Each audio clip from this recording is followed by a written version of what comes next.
See, no movie should ever make me want to see a film starring Kirk Cameron. 1999's Left Behind was fucking awful. It had bad special effects, bad writing, and overall bad acting, with the exception of Gordon Curry, who did a fantastic job playing the only interesting character in the whole movie. I am, of course, talking about the Antichrist, arguably the most interesting character in the whole of the biblical end times mythology. I mean, in the story, with the possible exception of Jesus, the Antichrist is the one really doing all the groundwork. He's the one dealing with the people, the bowls of judgment, the marketing. He's the one making all the earthly decisions. It's for this reason that if you're gonna make a movie about the tribulation, you should probably include at least a few minutes of screen time to the Antichrist. Now, I might just be saying this because I'm a dirty infidel, but I'm definitely not just saying this next part. And that is, while Gordon Curry's Left Behind had a lot of major issues, it was at least entertaining. 2014's Left Behind is like watching paint dry. Not a whole wall of paint, but a little stray fleck of paint that managed to get onto your suede couch somehow, and there's nothing you can do.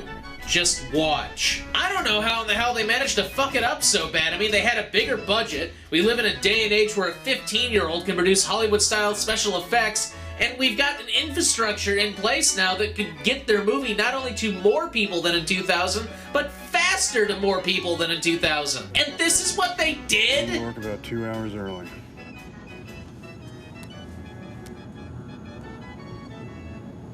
Can't believe we can't reach anyone. You have a satellite phone? Investigate a journalist. Pilot. It's plainly obvious that absolutely no one wanted to be there. You can especially see this in Nicolas Cage's interviews about the movie. Miles away from home and not know what's going on down there. People are just disappearing left and right. My son has disappeared, my wife has disappeared, and Chloe's still there, so this relationship takes a whole other dynamic. It's not their fault. It's not even the director's fault. It's these two's fault. John Pateo and Paul Londy. Believe it or not, these are the same two guys who wrote the first Left Behind screen adaptation. The two of them have also worked on several other Rapture films. Hell, Paul Londy... I'm Paul Lalonde. ...even produced a propaganda piece called Vanish, where he used snippets from another film he worked on, Apocalypse Caught in the Eye of the Storm, to help John Hagee live out a power fantasy. Hello, I'm Pastor John Hagee, and I'm one of those who have vanished off the face of the earth. Yet I knew this event would take place, so I wanted to send this message to personally explain what has happened to you and to help you make the most important decision in your life. Every one of these films is at least marginally interesting, though. I mean, they're not classics like the Thief in the Night series, but they're interesting. What I think happened is the distributor got in the way and said, yeah, we'll make a Christian movie, but can you water down the end times lingo a little? Which was the wrong thing to do, and I'm not saying that because I think they needed to stand fast against liberal indoctrination in the media. I'm saying that because, have you read Revelations? It's hysterical! You've got wasps flying around with the heads of people wearing breast armor plates and scorpion tails, and a guy riding a horse with a snake shoved up its ass. Now, if it sounds like I'm stalling a little bit, it's because, well, I am. I really don't want to review this movie.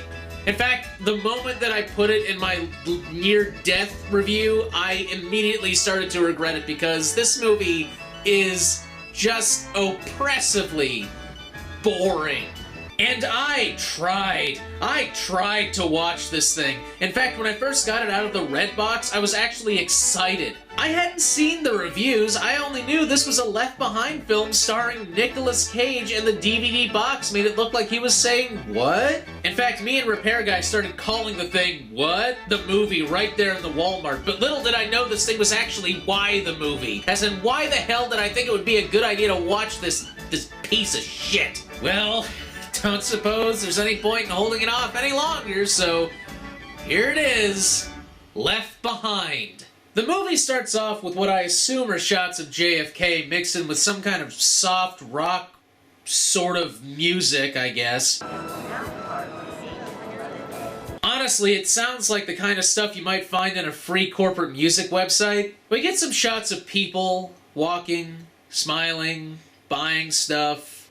This goes on for a bit. Then we meet one of our main characters, Chloe Steele, who's on a break from college and is here to surprise her father on his birthday. Unfortunately, Mr. Cage, as played by her father Rayford Steele, has to go on a flight to London and there's nothing he can do about it. Honey, I just got called in. There's no way I can get out of this now. Unknown to Chloe or her mom, however, he's actually going to London to go to a concert with a flight attendant because his wife, who's recently converted to Christianity, has become so pushy about her faith that he needs to get away from her. And I'm not embellishing that either. They actually say that. I feel like she's always trying to shove it down my throat. I know. Look, I know that this past year has been something of an adjustment. In fact, it was actually kind of surprising to me that most of the people you meet who are Christians, as in going to be raptured in the movie Christians, are, like, kind of portrayed as nagging assholes. Hell, the very first person you see who is established up front as a Christian for the audience just walks up to this guy, who, by the way, is our other main character, Buck Williams. I know they sound like porn names, just go with it. And starts to proselytize to him. There shall be famines, pestilence, and earthquakes in divers places. All of these things, the disasters, the wars, they are all signs. Something I did notice about this scene, though, is that we actually see her right before she meets Buck, and she's buying this book. But earlier on in the movie, we see her when she starts that transaction. Now, this might be nitpicking because I'm not at all looking forward to getting into the really boring meat of this movie, but we as an audience are given a sense that the end of this scene and the start of this one take place at least a few minutes apart from each other because of the amount of on-screen time that has passed. But if that's the case, then why was she still buying that book? I mean, that scene ended right as she was checking out, and a purchase of one item at checkout shouldn't take more than a few seconds. Was her card declined? Did she start trying to convert that cashier? Did she run into a stray pocket of dark matter and get frozen in time for a few minutes? Again, I know, I'm nitpicking, but I really don't want to fucking do this. So God knew that all these things were going to happen. Honey, God knows everything. So then why doesn't he do something? I mean, he is God, right? Couldn't he stop a flood if he wanted to? Maybe send a little rain to stop It's a a famine? fallen world. God created it perfect, and we destroyed it with the first sin. Who destroyed it? Wow, she like really comes off as a bitch. Now, John Patel and Paul Landay are both fundies, so I can only assume that this is what they expect all believers to act like. The Lord works. In mysterious ways, I know. But somehow people keep believing that he loves them. Now that is mysterious. I enjoyed your speech. That was really good. It was an okay speech. Can I buy you a coffee? No. No, I'm fine. Oh, come on. What if I throw in one of those fantastic little boxes with the strawberry jam? Oh my gosh. This video is an hour and 50 minutes long. An hour and 50 minutes. I just wanted to say thank you for rescuing me for that nutty lady. But she didn't. She just walked away from you. Did the other lady walk away? Because it looked like she was prepared to stay there for quite some time. Whatever, they start laughing at each other, so now they automatically have chemistry. Then she spots her dad flirting with the stewardess. Flight attendant. I work with dozens of flight attendants. Don't even know her name. Chloe, your mom means the world to me. I'm not gonna do anything to mess that up. Left behind. Action. Suspense. Awkward conversations with your father about his marital status. But hey, if she's gonna run off with another man, why not Jesus, huh? What happened, dude? You're a good actor. A weird person, but a good actor. Why are you doing this?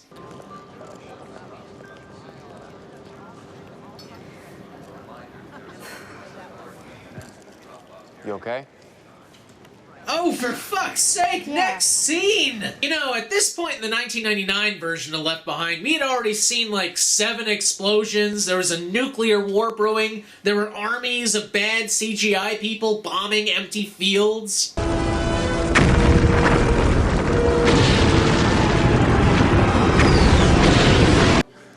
Maybe you should cut her some slack. Me. What about you? So they finally get to the plane after 11 minutes No! It sounds like that's all your mom talks about. God damn it, something happened! But Weasel, you might say, this is character development. They need this to give engaging characters to the story. Not for this one, they don't! We already know the story! We already know what's about to happen. This isn't building suspense. This doesn't have me on the edge of my seat biting my nails in anticipation of this happening. No! John Petty and Paul Londe, I'm sorry, but you can't write characters well with the possible exception of the Antichrist. But he ain't even in this movie! The Antichrist is not in a Rapture movie!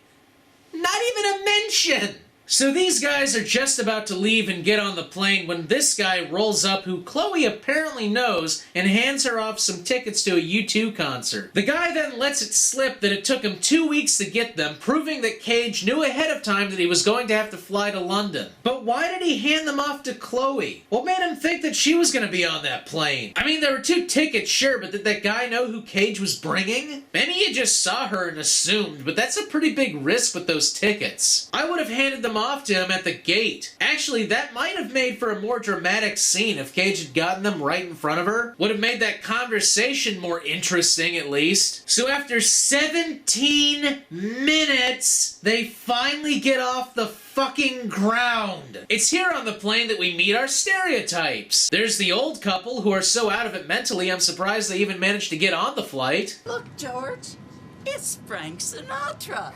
What's that? It's Frank. Oh, listen, George. We're home. The druggie, who it is revealed to be so emotionally unstable that I'm surprised she even managed to get on the flight. There's the little person, whose only defining characteristic is that he's mad at the world for being short. Can I give you a hand with your bag? Did I ask for a hand? I can put it on top for you. Yeah, so can I. There's the evil rich Texas businessman who only cares about money and is also from Texas and a businessman. And the Asian who's really tech savvy and is always talking about technology. We are 20 minutes in. Meanwhile, Chloe comes home to her family and we see her little brother, her way little brother, who recklessly ditches his little scooter thing on the sidewalk where I'm sure someone will tip over it and smash their head open on the pavement in the panic after the rapture. He gets all excited by the brand new baseball glove and automatically I can tell that at least the opening part of the script was written during the early 90s. I mean, physical tickets, baseball gloves, no tablets anywhere, newspapers. I mean, I know there are old-fashioned people, and I know that not every kid was as unathletic as me, but even the Asian, whose only real character is that he's tech-savvy, is using a pen and paper. I mean, you can write it off, but no, you can't write it off. Hey, you'll never guess who I met at the airport. Buck Williams. From the news? Yeah. You know another thing that the other movie got right? Buck Williams. Not the casting, though. I can forgive them for that since they needed at least one big name in it. Hey, there's a parallel there. But it's how they introduced the character. See, in the 1999 version, Buck is shown reporting on something. He's shown getting in on the action, and you get a sense that this is a guy who really knows how to get in and get the footage when he's not standing right in front of the camera blocking all the excitement. Nevertheless, we get a much better idea of who Buck Williams is because we actually see him doing something. We're not just told who he is, you know? Here, while I definitely like the choice of actor better, and it is slightly more realistic in what he's done, I just can't shake the fakeness of it all. I mean, if I saw, say, Donald L. Bartlett in an airport, that would be kind of interesting, yeah, but I doubt he would be surrounded by people. Real journalists don't make it about themselves, they make it about the story. And usually to get famous in that field, you have to have been around for a while. You don't just report on one tsunami and then all of a sudden everyone's like, oh my god, it's that guy I saw surrounded by floating corpses on TV! And then her mom starts to go off the deep end after Chloe drops this line. Yeah, oh, and by the way, you're not the only one who thinks every earthquake could be the end of the world. Some crazy lady cornered him in the airport.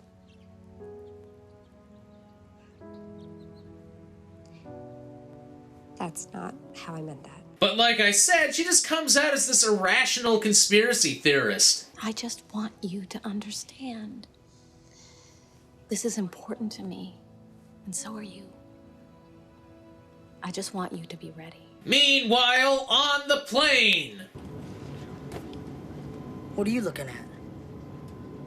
You want to ask me a question? You want to know how I drive? Maybe where I buy my clothes. How do I reach the urinal? Actually, I'd like to know why you're being such a prick. Is what I would say. Meanwhile, back on the ground. Where are you going? Out. Can I come? Maybe not now. Please? All right, get your stuff. Awesome. You know, she really is a very nice sister. Shame if she died, none of that would matter, but if that judgmental spider sack kicked it, she'd be on the fast train to heaven. I heard there's an 80% off sale at GameStop. 80% off at GameStop? Ha, get it? 'Cause de Rapture? That be oh steep. They get to the mall, and coincidentally to the part of the script that maybe was written 2 years ago. Already I'm feeling better because the movie in this scene reminds me of the giant spider invasion.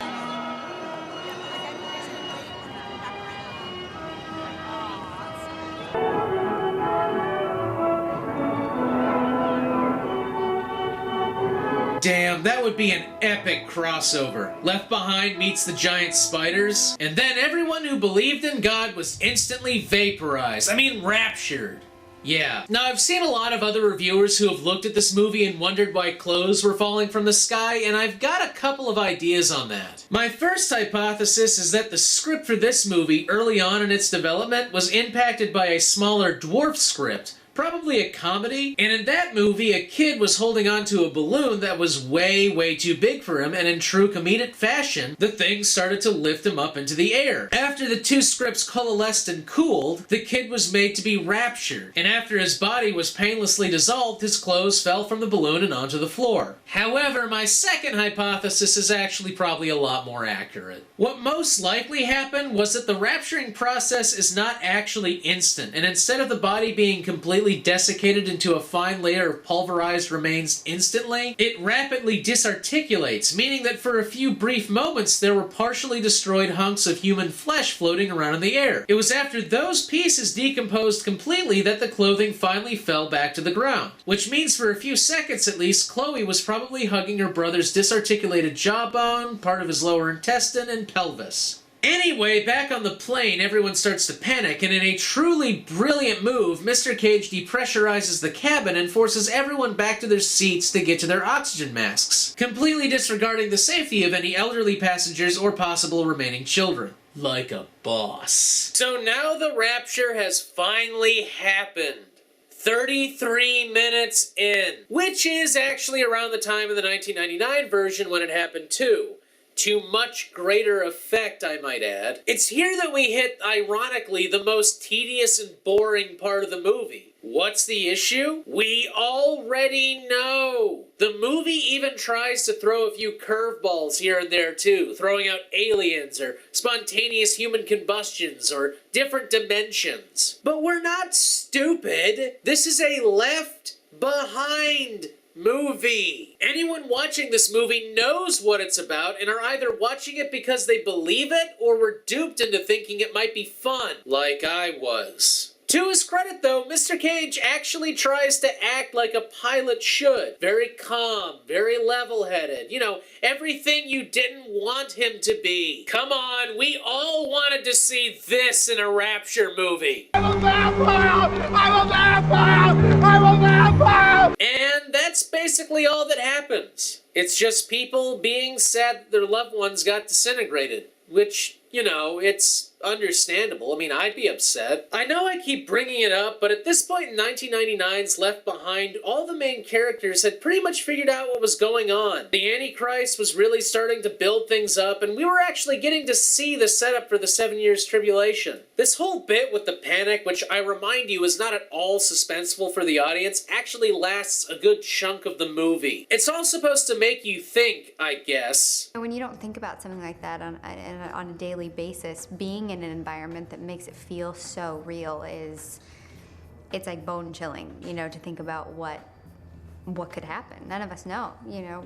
what could happen. But at some point, the writers at least subconsciously realized that they had only two emotions that the audience would be feeling at this point. Either nodding zombie-like agreement with how lost and confused all us non- or wrong believers must be, or utter and complete boredom at how mind-numbingly tedious this movie was getting. So they decided to throw in this mid-air collision bit. Cage gets a warning that a plane is heading straight for them. The pilot and co-pilot of the plane have both been deatomized, again painlessly, and their plane, which actually looks like it might be possibly carrying passengers, is just flying. And I guess whatever autopilot it's on doesn't have collision avoidance. I don't know, maybe autopilots don't have that feature. So Mr. Cage phones them a few times, and when that doesn't work, instead of immediately deviating their course, he keeps trying to phone them. Charlie 1581, we have an emergency situation. Repeat, we have an...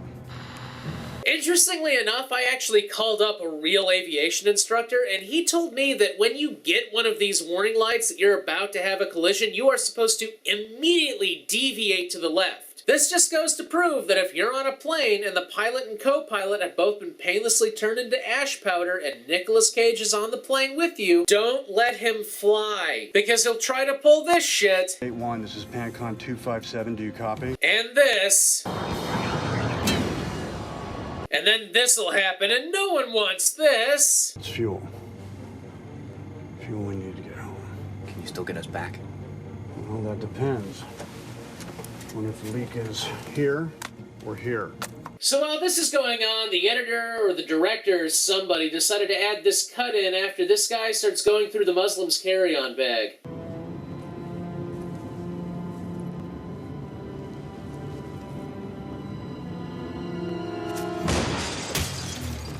Now, at first, I wasn't really surprised, given how this movie tended to treat its characters, but when it cuts back to a toothbrush?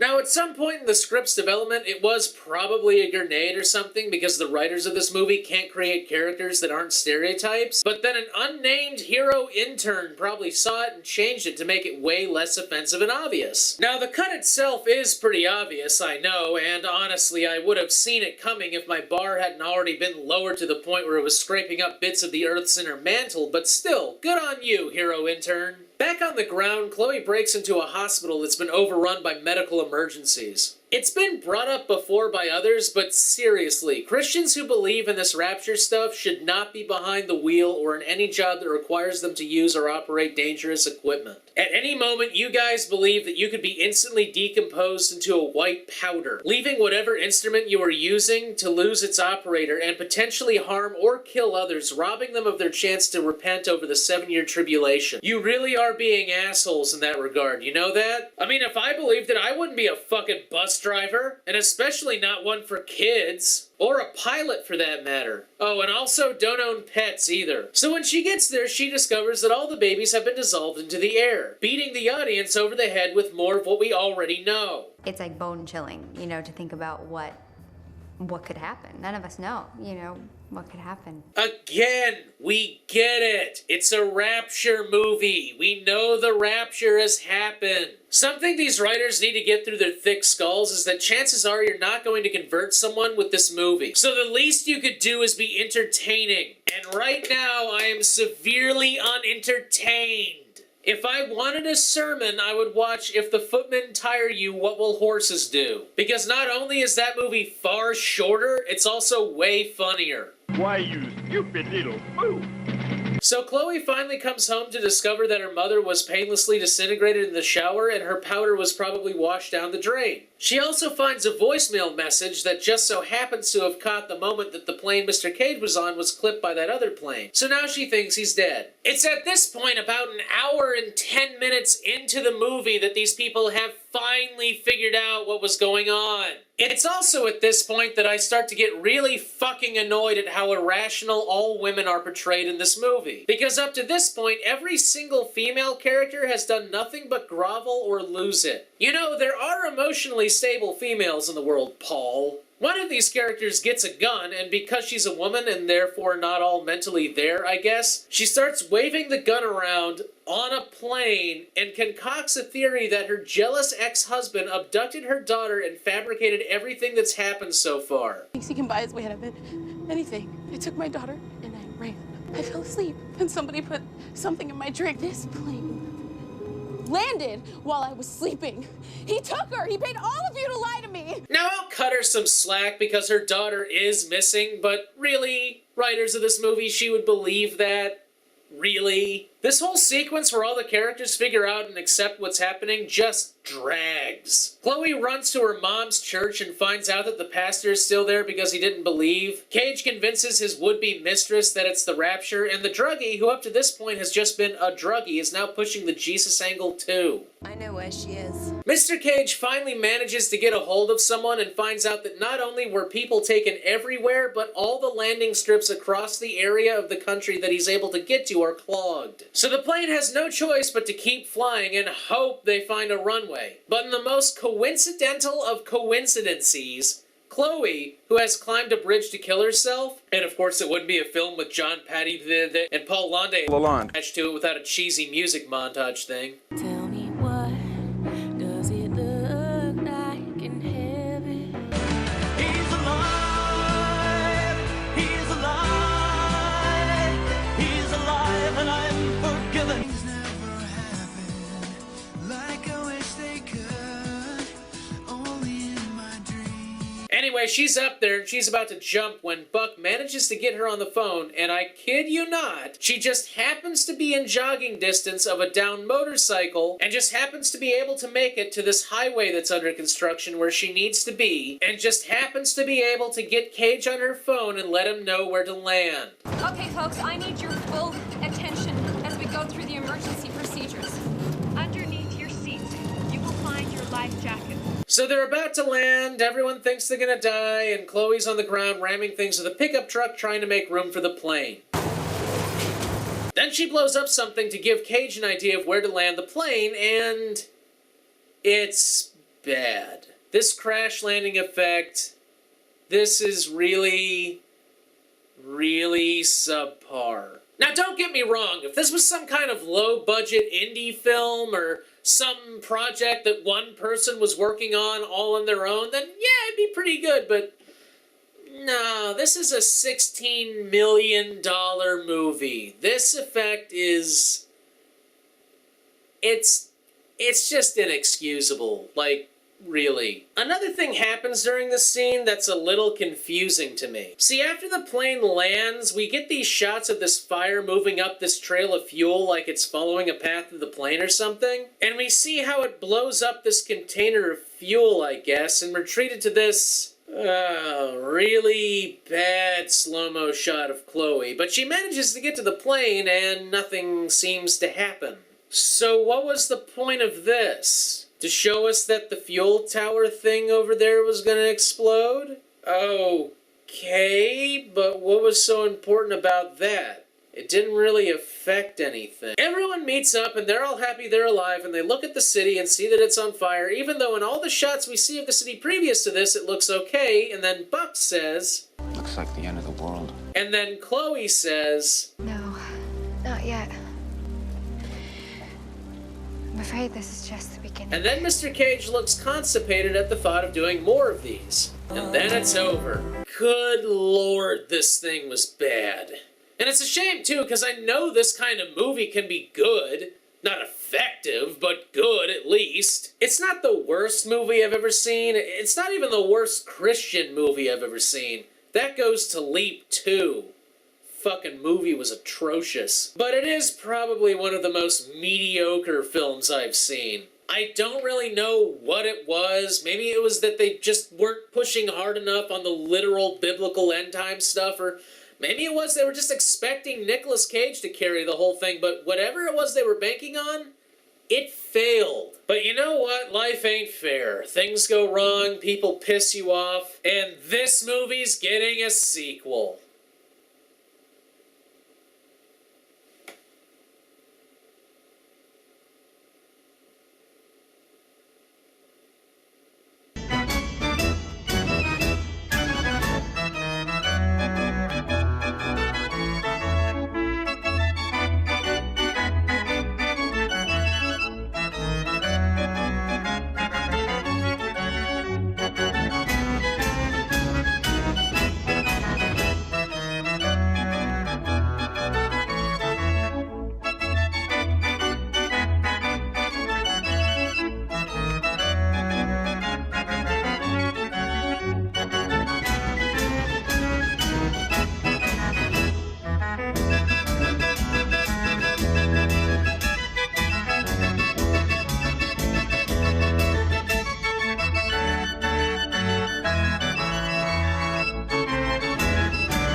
So it is everywhere. The whole planet, buddy. No one knows how many, but millions.